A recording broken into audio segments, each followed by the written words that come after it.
온라인 예배 에티켓. 당신은 준비된 예배자입니까? 지금 당신의 복장은 집에서 입던 옷 그대로 교회 갈 때처럼 깔끔하게 지금 당신의 자세는 침대에 누워서 편안하게 책상에 앉아서 준비된 자세로 찬양을 부를 때 당신의 자세는 누가 들을라 침묵을 지켜요. 마음을 다해 소리내어 찬양해요. 기도할 때 당신의 자세는 누가 보지도 않는데 다른 짓 좀 하면 어때? 마음과 정성을 다하여 진심으로 당신의 예배 자세는 어떤 모습인가요? 준비된 몸과 마음으로 하나님께 영광 돌리는 거룩한 예배 시간 되시기 바랍니다.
세상 모든 죄악에 빠져 죽을 수밖에 없는 이 죄인 주님 나를 사랑하시어 새 삶을 얻게 하셨네. 주님 그 사랑 너무 커 나 다른 이에게 작은 사랑 나누었으나 주님 내게 더 큰 사랑 베풀어 주셨네. 주의 사랑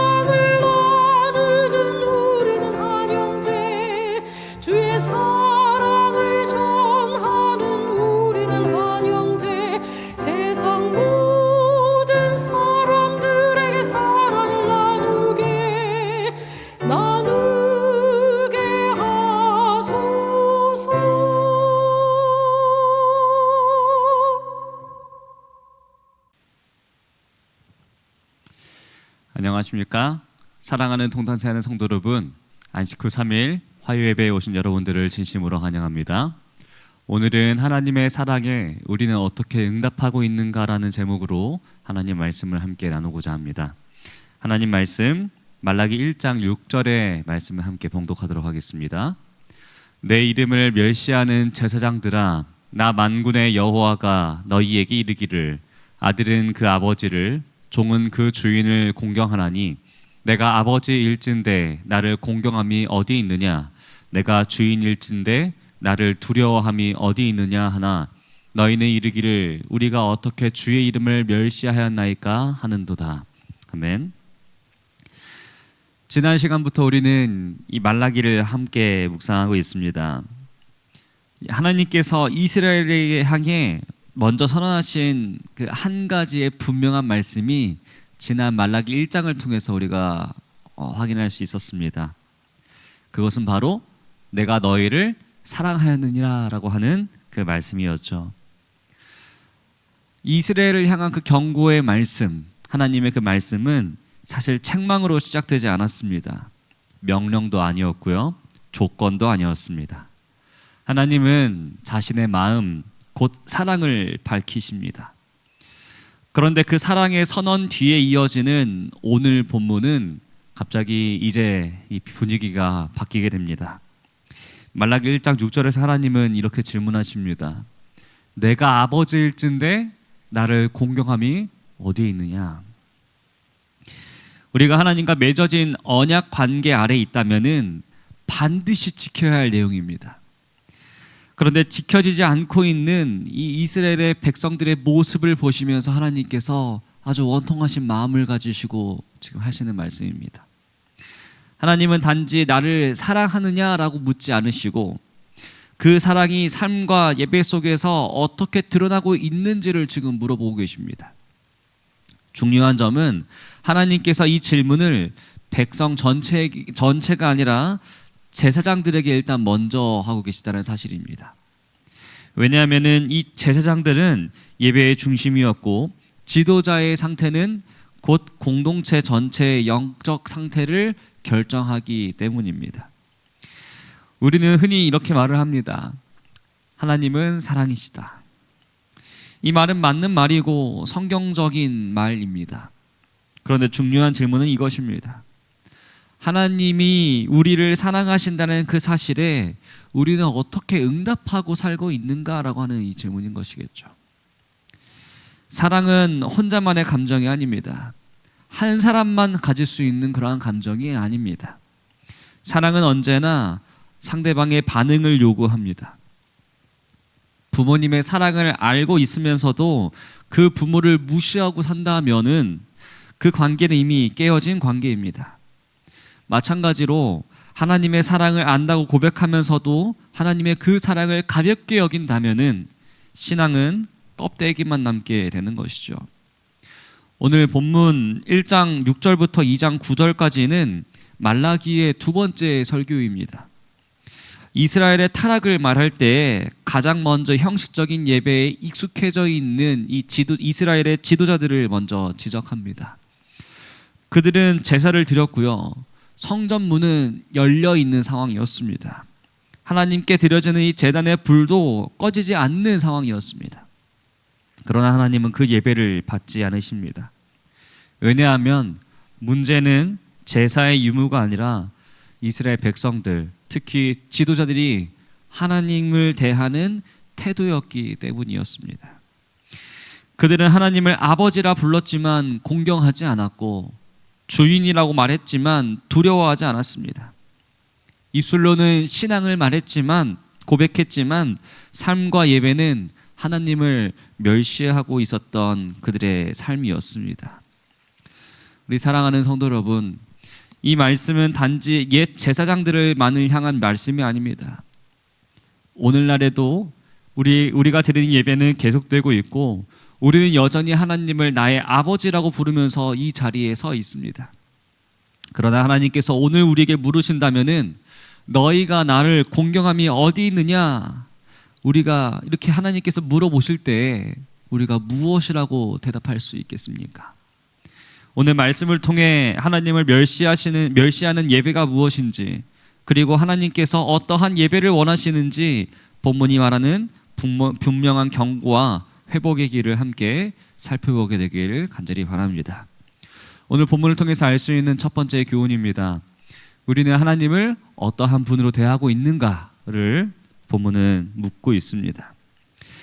오늘 하나님께서 말라기 선지자를 통해서 아주 날카로운 질문 하나를 던지고 계십니다. 6절입니다.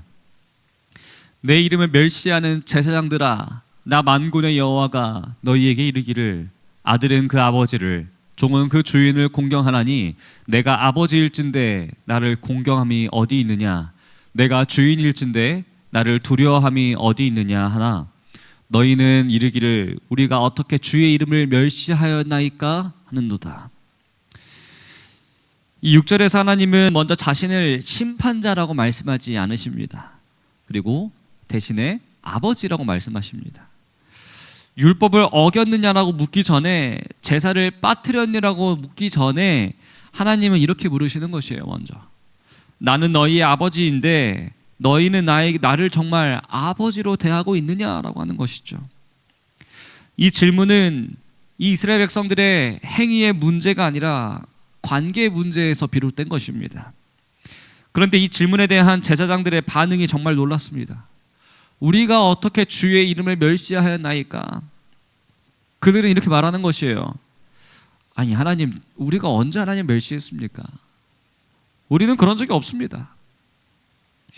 여기서 중요한 점은요, 이들이 반항하고 있다는 점이 아닙니다. 정말로 모른다는 것이에요.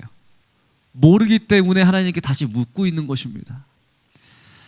그들은 제사를 드리고 있었고요, 하나님께 드리는 제단도 있었고 제물도 있었습니다. 겉으로만 본다면은 신앙은 정말 잘 유지되고 있는 그러한 모습이었습니다. 그러나 하나님께서 보시기에 이미 하나님의 사랑을 가볍게 여기는 그러한 신앙이 이 제사장들에게 굳어져 있었다는 것이죠. 이것이 말라기서가 말하고 있는 가장 심각한 문제였습니다. 죄를 짓는 것보다 더 무서운 것은 죄를 죄라고 느끼지 못하고 있는 그러한 신앙입니다. 하나님은 그들의 상태를 아주 구체적으로 지적하고 계십니다. 8절입니다. 만군의 여호와가 이르노라 너희가 눈먼 희생 제물을 바치는 것이 어찌 악하지 아니하며 저는 것 병든 것을 드리는 것이 어찌 악하지 아니하냐. 이제 그것을 너희 총독에게 드려보라. 그가 너를 기뻐하겠으며 너를 받아주겠느냐. 문제는요, 제사를 안 드렸다라는 것이 아닙니다. 아무 것이나 드렸다라는 것입니다.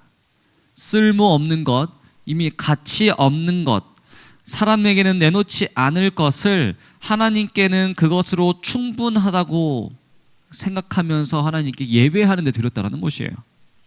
그래서 하나님은 이렇게 말씀하십니다. 이제 그것을 너희 총독에게 드려보라.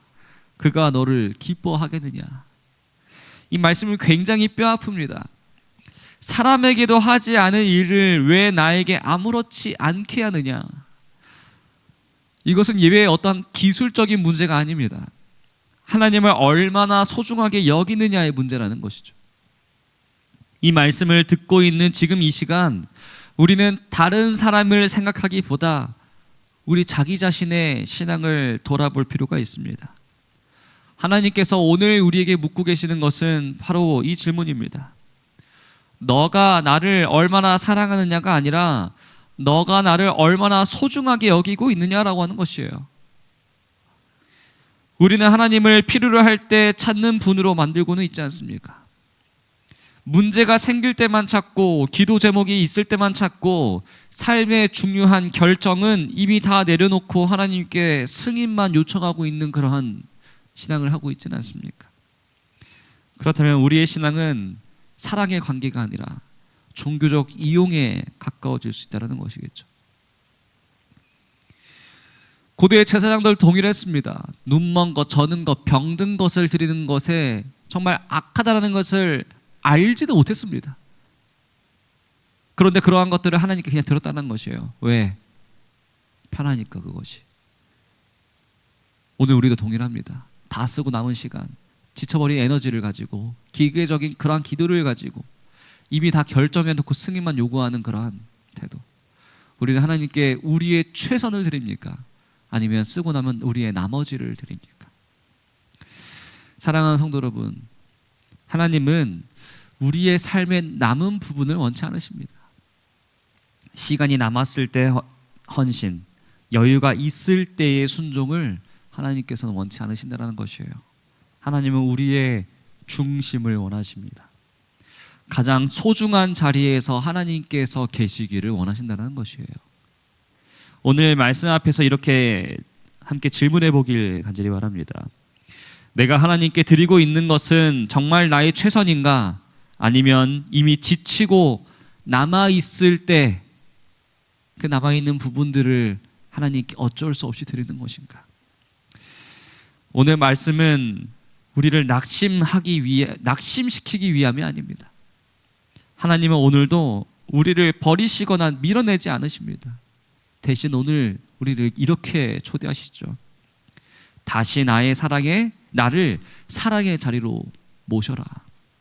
다시 나를 내 삶의 가장 귀한 분으로 대할 수 있도록 노력해라. 하나님을 향한 그러한 사랑이 회복되면은 예배가 달라지고 기도가 달라지고 우리의 삶의 선택이 달라지게 될 것입니다. 오늘 이 말씀을 듣고 돌아갈 때에 무언가를 더 하겠다고 결심하기보다 한 가지 태도를 바꾸는 그러한 결단을 해나가는 우리 모두가 되길 간절히 바랍니다. 하나님, 제가 주님을 가볍게 대했던 마음을 다시금 돌이키겠습니다. 형식이 아니라 사랑으로 응답하겠습니다 라고 하는 이러한 고백이 우리의 입술 가운데 하나님께 예배의 자리로 들어질 수 있게 되기를 간절히 바랍니다. 이 고백 하나가 하나님께서 기뻐 받으시는 참된 응답이 될 것입니다. 오늘 이 결단이 저와 여러분의 삶 속에서 살아있는 예배로 이어지게 되길 간절히 바랍니다. 오늘 본문을 통해서 알 수 있는 두 번째 교훈입니다. 하나님의 이름은 우리의 신앙보다 크다라는 것입니다. 앞에서 우리는 하나님의 사랑이 가볍게 취급되고 있는 이 신앙의 현실을 바라보았습니다.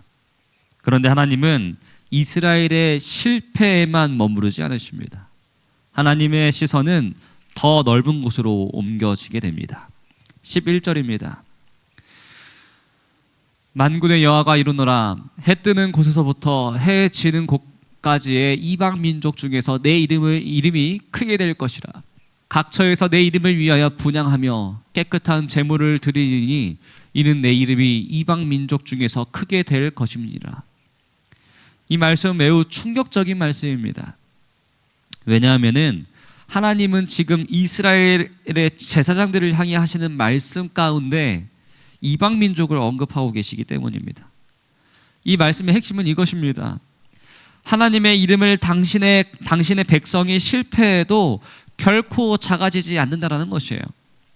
이스라엘이 하나님을 가볍게 여긴다고 해서 하나님의 영광은 사라지지 않는다라는 것입니다.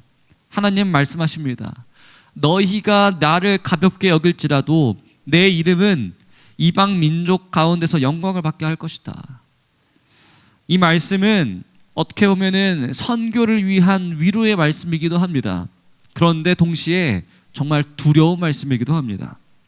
왜냐하면 이것은 하나님의 당신의 백성을 통해서만 일하시는 분이 아니라는 뜻을 갖고 있기 때문이죠. 이스라엘은 항상 이렇게 생각했습니다.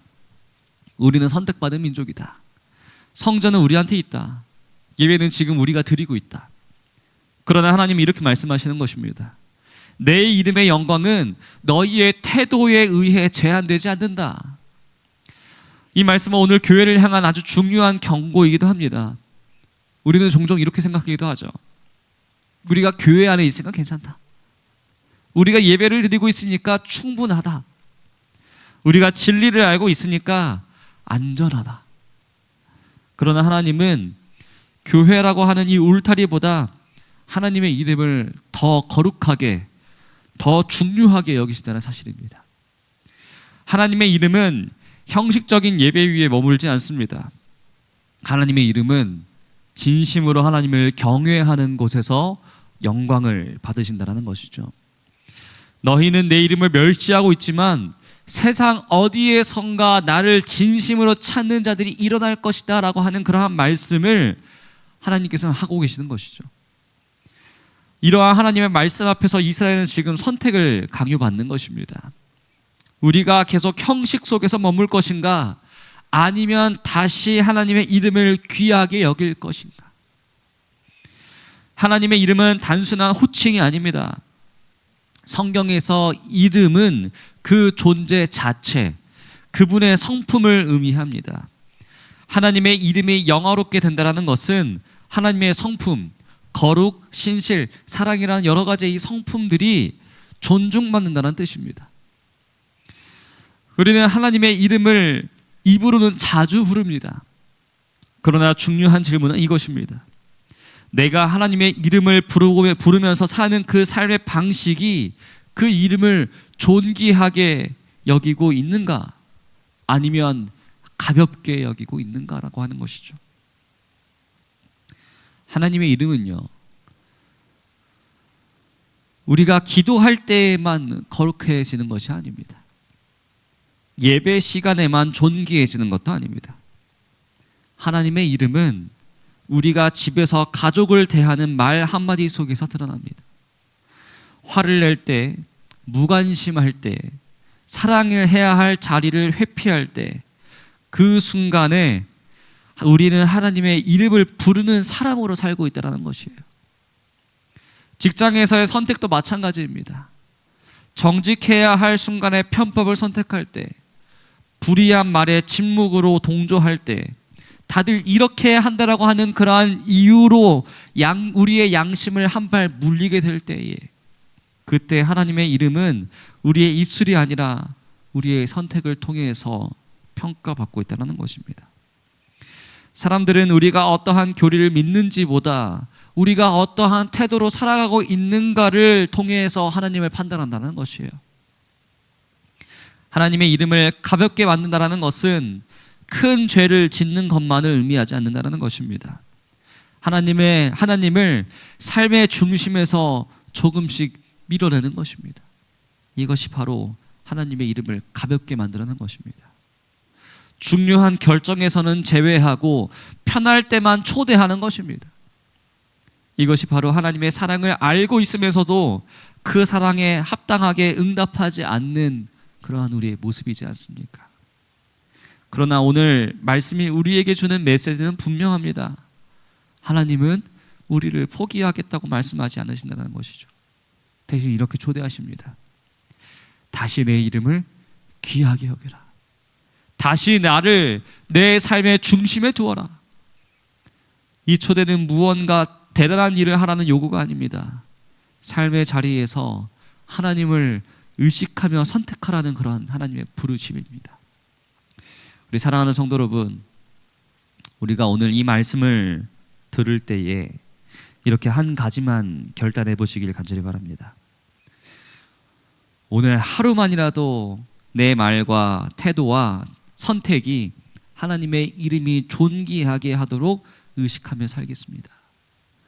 이 작은 결단이 하나님의 이름을 우리의 삶 속에서 다시 영화롭게 하는 출발점이 될 것입니다. 이 부르심의 앞에서 우리의 신앙이 다시 중심을 회복하게 되길 간절히 바랍니다. 본문을 통해서 알 수 있는 마지막 교훈입니다. 하나님의 사랑은 우리를 다시 본래의 자리로 부르십니다. 하나님의 말씀은 책망으로 끝나지 않습니다. 말라기 1장에서 하나님은 무너진 예배를 고발하셨는데 형식만 남고 사랑은 사라져버린 그러한 예배의 형태입니다. 그런데 2장으로 들어간다면은 하나님은 단순히 잘못되었다라고만 경고하고 꾸짖지 않으신다는 사실입니다. 원래 너희는 어떠한 존재였는지를 보여주십니다. 말라기 2장 4절에서 5절 말씀입니다. 만군의 여호와가 이르노라, 내가 이 명령을 너희에게 내린 것은 레위와 세운 나의 언약이 항상 있게 하려 함인 줄을 너희가 알리라. 레위와 세운 나의 언약은 생명과 평강의 언약이라. 내가 이것을 그에게 준 것은 그로 경외하게 하려 함이라. 그가 나를 경외하고 내 이름을 두려워하였으며. 이 말씀은 너희가 원래 이렇게 시작하였다라는 그러한 선언입니다. 하나님은 제사장들을 저주하기 위해 부르신 것이 아니라 생명과 평강의 통로로 세우셨습니다. 이것이 바로 하나님의 사랑이죠. 여기서 중요한 사실이 있습니다. 하나님은 지금 이 제사장들의 현재의 타락한 그러한 모습만 보고 계시지 않는다는 것이에요. 그들이 처음 부르심을 받았던 그 자리를 보십니다. 그 언약은 능력의 언약이 아니라 바로 관계의 언약이었습니다. 그가 나를 경외하고 내 이름을 두려워하였으며, 하나님은 완벽한 기술자를 찾는 것이 아니라 하나님을 경외하는 사람을 세우신다는 것이죠. 그런데 8절에서 비극적인 평가가 나옵니다. 너희는 옳은 길에서 떠나 많은 사람을 율법에 거스르게 하는도다. 나 만군의 여호와가 이르노니 너희가 레위의 언약을 깨뜨렸느니라. 너희는 옳은 길에서 떠나 많은 사람을 율법에 거스르게 하는도다. 이 말은 무슨 뜻입니까? 제사장들은 백성을 하나님께로 이끌어야 했는데 오히려 하나님에게서부터 더 멀어지게 만들었다는 것이죠. 말씀으로 살려야 할 사람들이 말씀으로 넘어지게 했습니다. 이것이 하나님의 사랑에 대한 가장 아픈 배신이었습니다. 이 말씀은요, 제사장만을 향한 말씀이 아닙니다. 신약 성경은 분명히 말합니다. 오늘날 모든 성도가 왕같은 제사장입니다. 우리는 모두 누군가의 신앙에 영향을 끼치는 사람들이라는 것이에요. 가정에서, 우리의 교회에서, 직장에서, 자녀와 이 후배들의 삶에서 우리는 하나님을 대표하는 자리로 살아가게 됩니다. 그래서 이 질문은 오늘 우리에게도 동일한 질문으로 돌아온다는 것이죠. 너의 삶은 사람들을 하나님께 더 가까이 가게 하고 있는가? 아니면 신앙을 더 어렵게 만들고 있는가? 말씀을 말하면서도 삶이 다르다면은 우리는 누군가를 실족하게 할 수 있다는 것입니다. 이것은 완벽하지 말라는 요구가 아닙니다. 정직하게 살라는 부르심입니다. 그러나 여기서 반드시 붙잡아야 할 복음이 있습니다. 하나님은 이 말씀을 주시면서도 제사장들을 즉시 버리지 않으신다는 사실입니다. 이 모든 책망의 목적은 심판이 아니라 회복이었습니다. 레위와 세운 나의 언약이 항상 있게 하려 함인 줄 너희가 알리라. 하나님은 지금 돌아오라고 말씀하시는 것이에요. 다시 처음 자리로 서라고 부르시는 것입니다. 우리 사랑하는 성도 여러분, 하나님께서 우리를 책망하실 때 그 목적은 결코 우리를 눌러 앉히는 데 있지 않습니다. 하나님은 너는 왜 이렇게 되었느냐에서 멈추지 않으시고 항상 이렇게 말씀하십니다. 다시 돌아올 수 있다. 다시 처음 자리로 설 수 있다. 이것이 바로 하나님의 사랑이라는 것이겠죠. 우리의 신앙이 무너질 때를 돌아본다면은 대부분 큰 죄에서 시작되지 않습니다.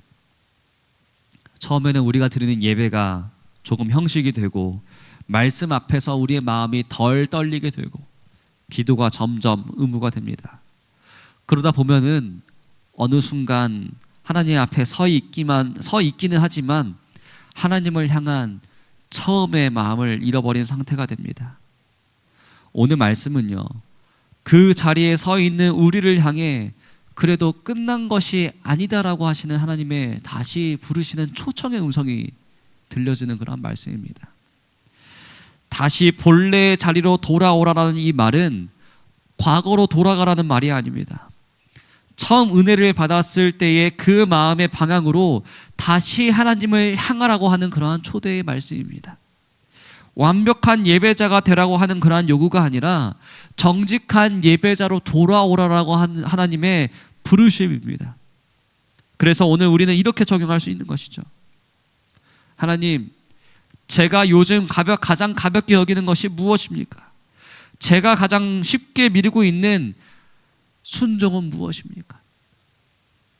이 질문 하나만 정직하게 붙잡아도 우리는 이미 회복의 길 위에 서 있는 것입니다. 하나님의 사랑은 우리를 포기하지 않으시지만 동시에 우리를 그 자리에 방치하지도 않으십니다. 오늘 이 예배가 끝날 때에 우리가 더 잘하기로 결심하지 못해도 괜찮습니다. 다만 이렇게 고백할 수 있게 되길 간절히 바랍니다. 하나님, 다시 부르시는 그 자리로 내가 돌아가겠습니다. 이 고백이 하나님의 사랑에 대한 가장 현실적이고 가장 진실한 응답이 될 것입니다. 오늘 우리는 이 말라기의 말씀을 통해 한 가지 질문 앞에 서게 되었습니다. 하나님의 사랑에 나는 지금 어떻게 응답하고 살아가고 있는가? 이 질문은요, 지식을 요구하지도 않습니다. 정답을 말하라고 요구하지도 않습니다.